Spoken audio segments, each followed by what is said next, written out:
আসসালামু আলাইকুম, সবাইকে স্বাগত জানাচ্ছি। পশ্চিমবঙ্গের মুখ্যমন্ত্রী মমতা ব্যানার্জি তিনি বলেছেন যে বাংলাদেশে জাতিসংঘের শান্তিরক্ষী মিশনের সদস্যদেরকে পাঠানো উচিত।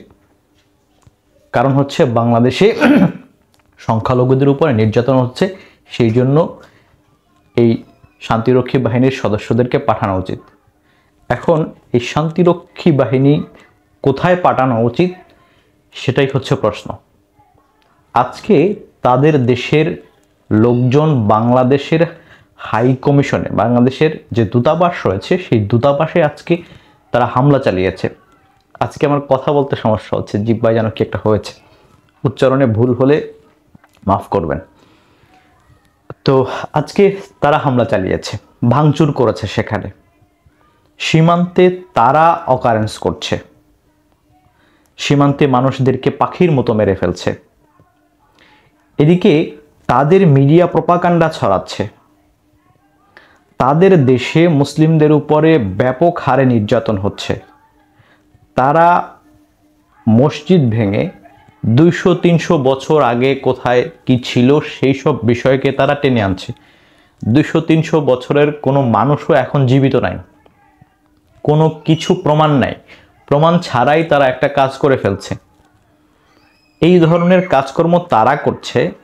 বাংলাদেশে পাকিস্তান থেকে একটা জাহাজ এসেছে, পণ্যবাহী জাহাজ, এবং তাদের মিডিয়া প্রচার করছে যে সেখানে অস্ত্রশস্ত্র ভরে নিয়ে এসছে সেই জাহাজ।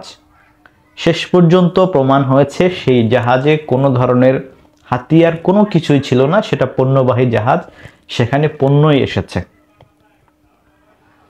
তো তারা এই ধরনের কাজকর্ম করছে, তাদের মিডিয়া প্রপাগান্ডা ছড়াচ্ছে। বাংলাদেশে ভয়েস অফ আমেরিকা একটা জরিপ করেছে, সেই জরিপে দেখা গেছে যে বাংলাদেশে এখন এই মুহূর্তে আগের চাইতেও যে সংখ্যালঘুরা বেশি নিরাপদ আছে। এইটা ভয়েস অফ আমেরিকার একটা প্রতিবেদন, তারা একটা সার্ভে করেছে।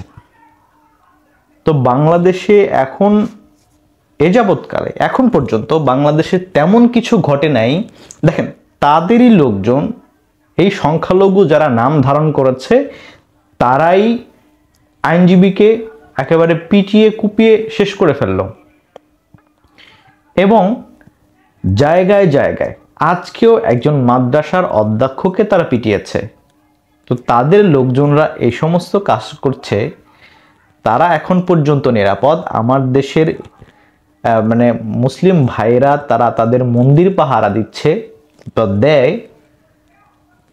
এই অবস্থায় তিনি বলছেন যে বাংলাদেশে শান্তিরক্ষী বাহিনী পাঠানো উচিত, অথচ তার দেশে কি ঘটছে সারা বিশ্ব দেখছে, এবং তারা সেটা নিয়ে কোনো কথা বলছে না। তার দেশে কি হচ্ছে, তারা বছরের পর বছর ধরে এখানে সংখ্যালঘুদের উপরে নির্যাতন করছে, সেইটা নিয়ে তারা কথা বলছে না। বাংলাদেশে কি হচ্ছে সেইটা নিয়ে তাদের খুব মাথা ব্যথা, অথচ বাংলাদেশে কিছুই ঘটছে না, কিন্তু তেমন কিছুই ঘটছে না।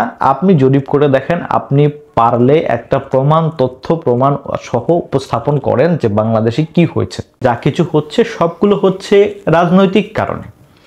রাজনৈতিক পট পরিবর্তন হয়েছে, সেখানে আগের যে দলের লোকজন ছিল তারা একটু সমস্যায় পড়েছে, সেগুলো নিয়ে কথাবার্তা হচ্ছে। আবার যারা সংখ্যালঘু দাবি করে বা যারা বলে যে আমরা সংখ্যালঘু, আমাদের উপর নির্যাতন হচ্ছে, তারা তো বিগত সরকারের সমর্থক, এটা তো স্পষ্ট। সুতরাং এইখানে একটু ঝামেলা হতেই পারে।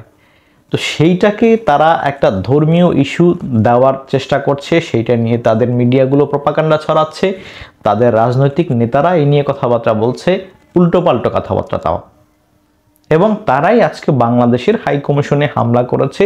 তারপর তাদের দেশের সরকার আবার বলছে যে বাংলাদেশের শান্তিরক্ষী মিশনের সদস্যদেরকে পাঠানো উচিত। ভারতের সরকার দুঃখ প্রকাশ করেছে। দুঃখ প্রকাশ দিয়ে কি আমরা ধুয়ে দিয়ে পানি খাবো?